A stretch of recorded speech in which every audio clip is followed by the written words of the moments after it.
ओम शांति।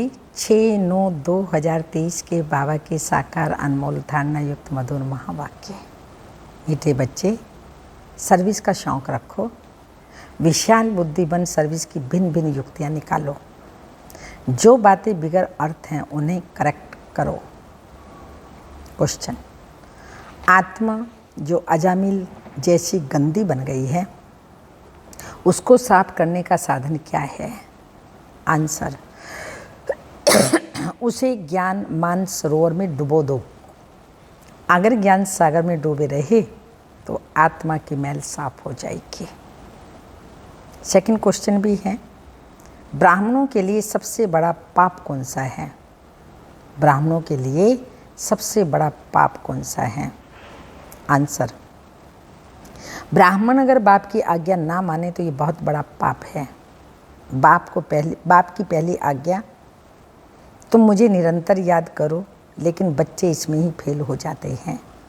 फिर माया कोई ना कोई विकर्म करा देती है। गीत के बोल हैं, छोड़ भी दे आकाश सिंहासन, इस धरती पर आ जा रहे। ओम शांति। बच्चों की बुद्धि में क्या आता है? कौन आया? बताइए, कौन आया आपकी बुद्धि में? किसी ने आंसर किया, बाप, टीचर, सतगुरु। माता पिता अक्षर तो जरूर चाहिए ना। माता पिता अक्षर भारत में प्रचलित है। तुम माता पिता, हम बालक तेरे। पीछे तुम कह सकते हो बाप दादा। वैसे तो माता पिता में बाप दादा आ गया, परंतु नहीं, ये समझाने का तरीका है। क्योंकि बाप है तो माँ भी जरूर चाहिए। अब माता पहले कौन है? तो यह है कोई ये थे कोई यह बात जो कोई समझ ना सके। क्या प्रजापिता ब्रह्मा होने से भी माता चाहिए? प्रजापिता ब्रह्मा के साथ कोई प्रजापत्नी भी चाहिए? नहीं, प्रजापत्नी नहीं चाहिए, क्योंकि यह मुखवंशावली है, इसलिए ब्रह्मा की कोई पत्नी नहीं हो सकती। ये बहुत गुह्य और गंभीर बातें हैं। इसे समझने और धारण करने के लिए बुद्धि चाहिए।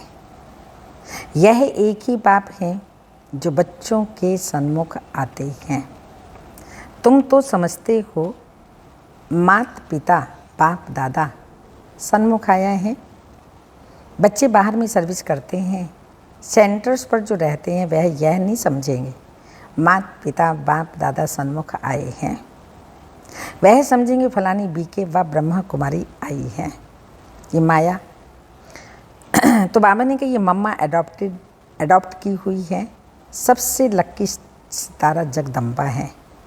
ये संभालने के लिए मुख्य है। यूँ तो माँ ब्रह्मा है, लेकिन संभालने के लिए मुख्य सरस्वती मम्मा को रखा है, इसलिए इन पर कलश रहता है।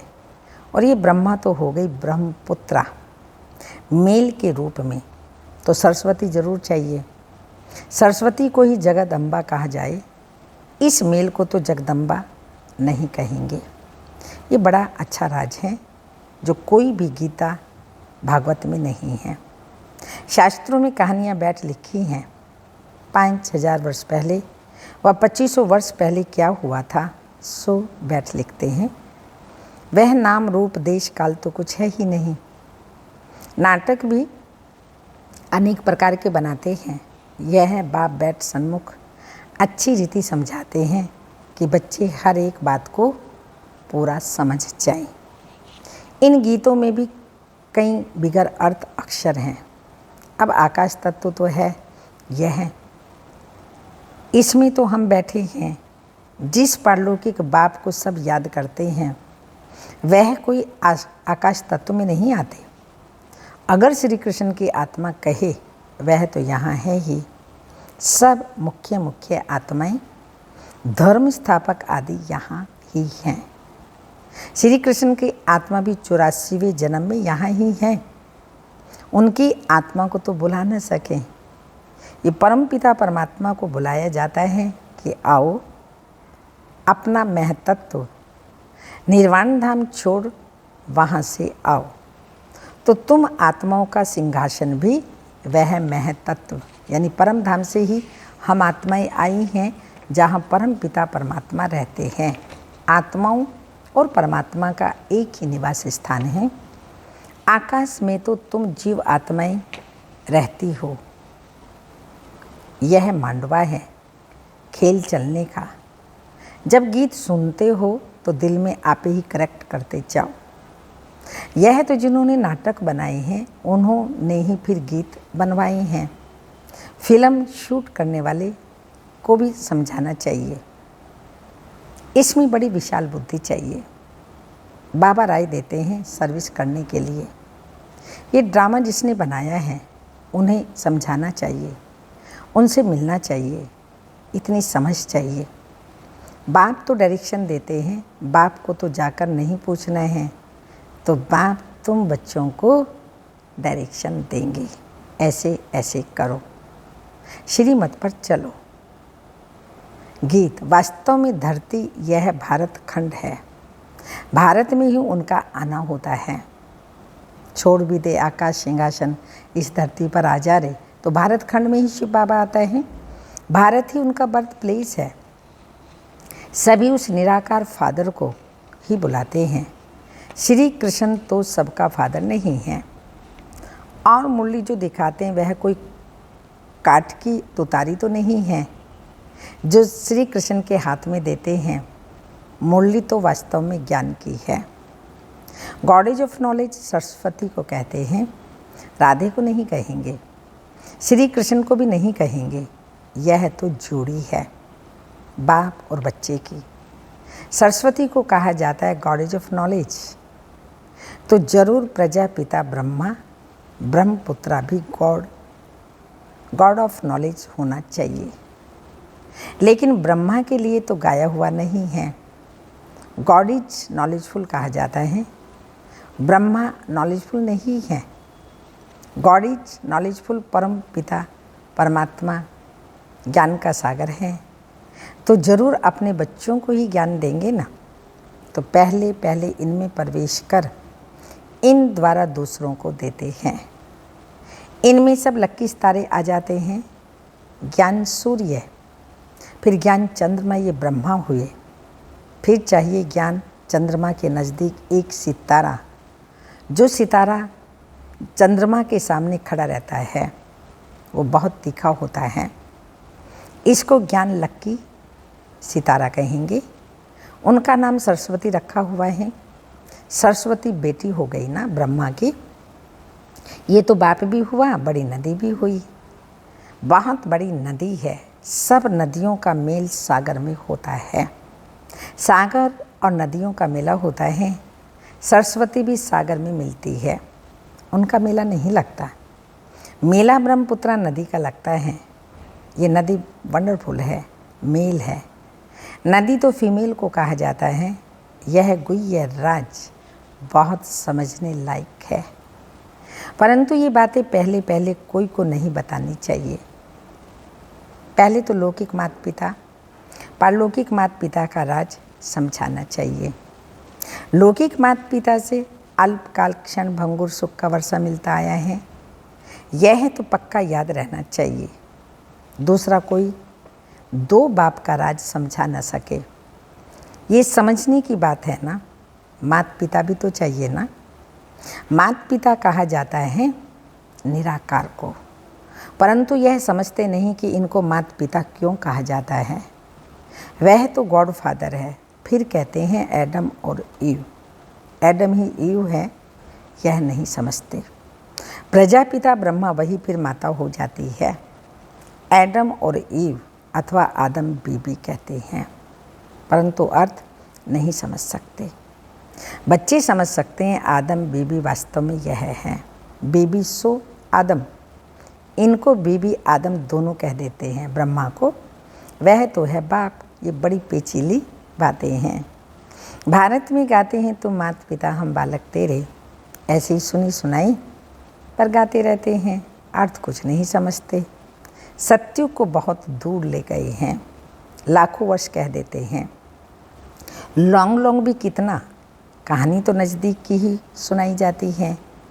तुम समझा सकते हो लॉन्ग लॉन्ग एगो, यानी 5000 वर्ष पहले इस भारत में देवी देवताओं का अखंड अटल सुख शांति में राज्य था। और कोई राज्य नहीं था, ये अक्सर कोई विद्वान आचार्य कह नहीं सकते। देवी देवताओं का राज्य था, मालूम होना चाहिए कैसे स्थापन हुआ, लक्ष्मी नारायण कैसे बने, कैसे उन्हों की राज्य स्थापना हुई।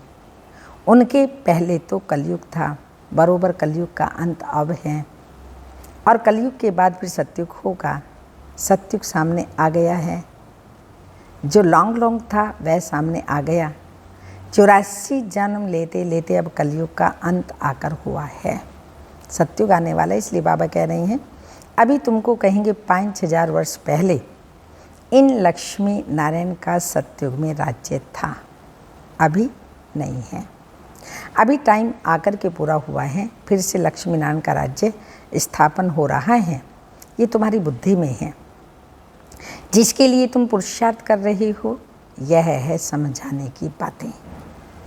यह तो सच्ची गीता आदि इसलिए लिखी जाती है कोई पढ़ करके रिफ्रेश होते रहें। ये जानते हैं जो लिखा जाता है वह फिर प्रालोप हो जाएगा, फिर सच्ची गीता भी नहीं रहेगी। जो तुम लिखते हो वो सच्चा ज्ञान भी प्रालोप हो जाना है, और साथ साथ शास्त्र भी सब प्रालोप हो जाएंगे। सतयुग त्रेता में शास्त्र होते नहीं, फिर कल पहले जैसे द्वापर में बने थे वैसे बनने लग पड़ेंगे। यह है भक्ति मार्ग की सामग्री।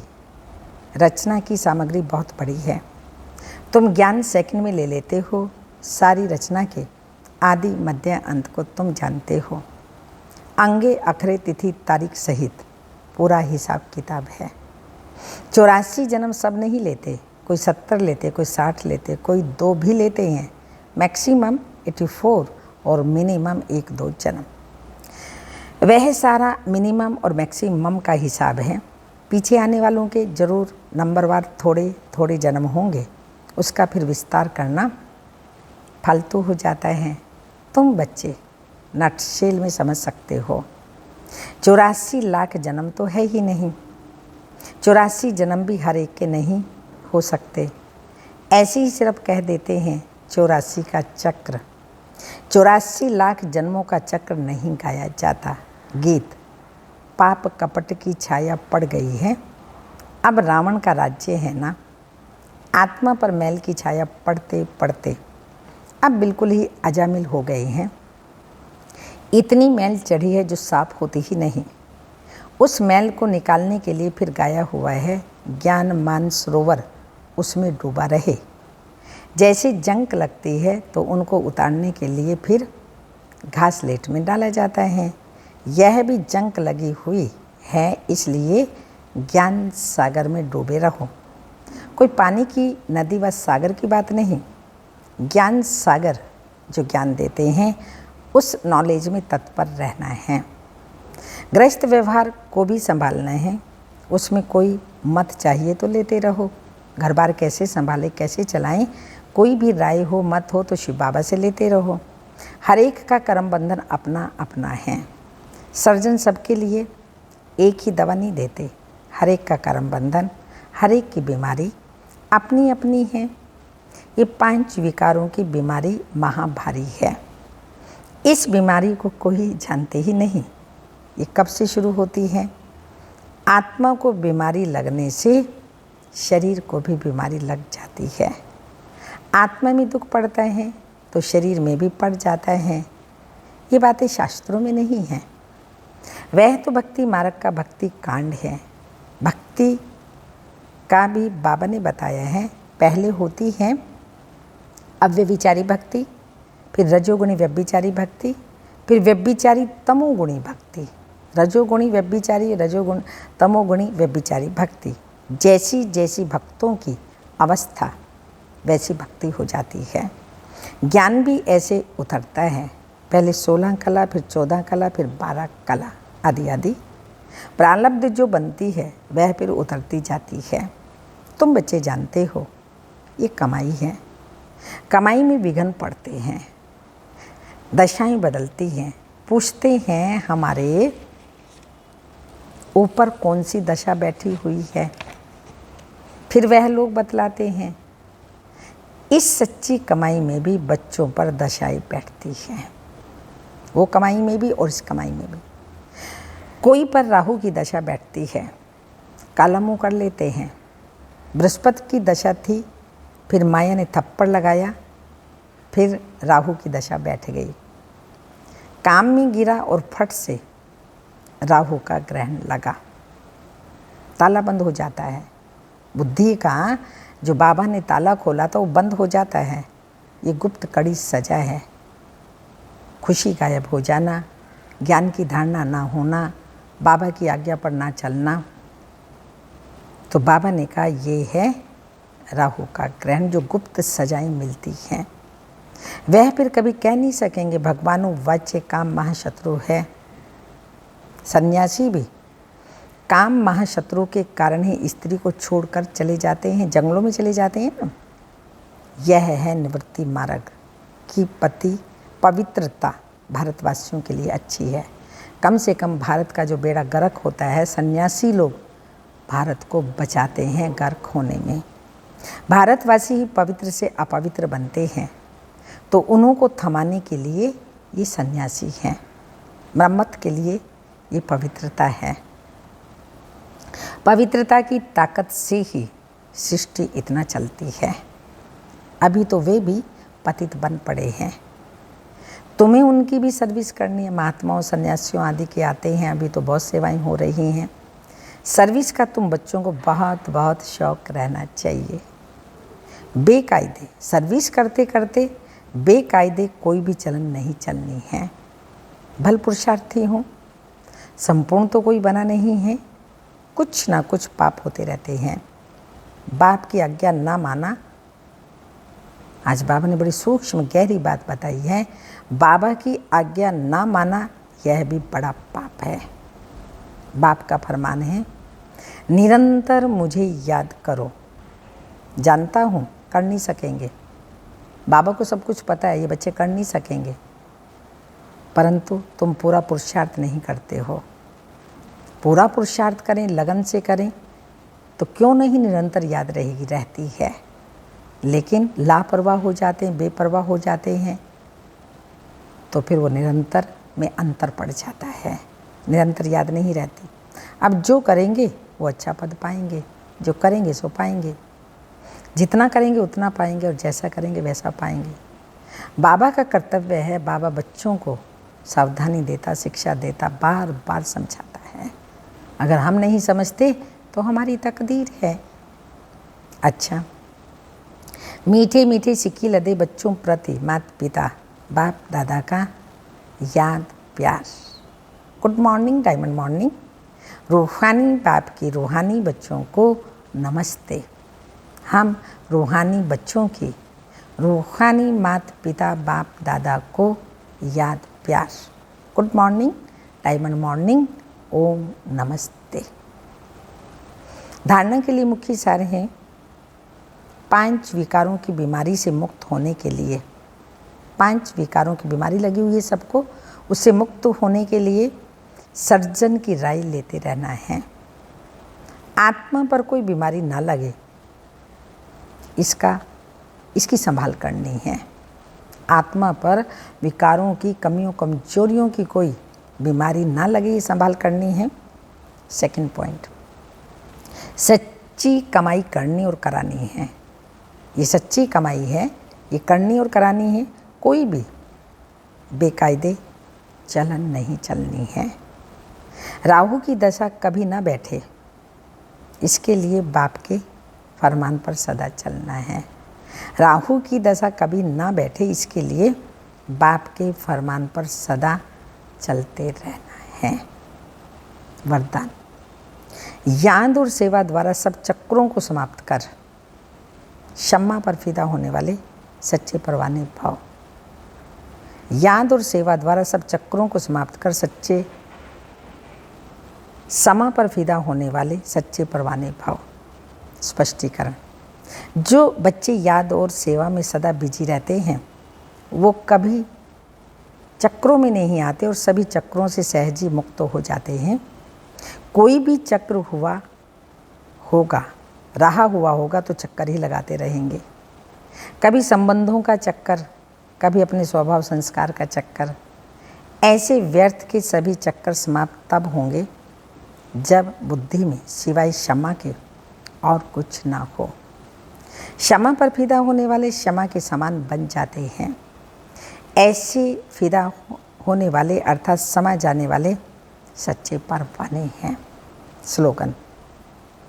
जो सच्चे पारस बने हैं उनके संग में लोहे सदस्य आत्मा भी सोना बन जाती हैं। जो सच्चे पारस बने हैं उनके संग में लोहे सदस्य आत्मा भी सच्चा सोना बन जाती हैं। ये अव्यक्त इशारा सदा नैनों में दिल में बाप को समाते हुए, एक बाप दूसरा न कोई, इसी लगन में मगन रहो तो आई हुई परीक्षाओं को, समस्याओं को, व्यर्थ संकल्पों को पानी पर लकीर के समान पार कर पास विद ऑनर बन जाएंगे। ओम शांति।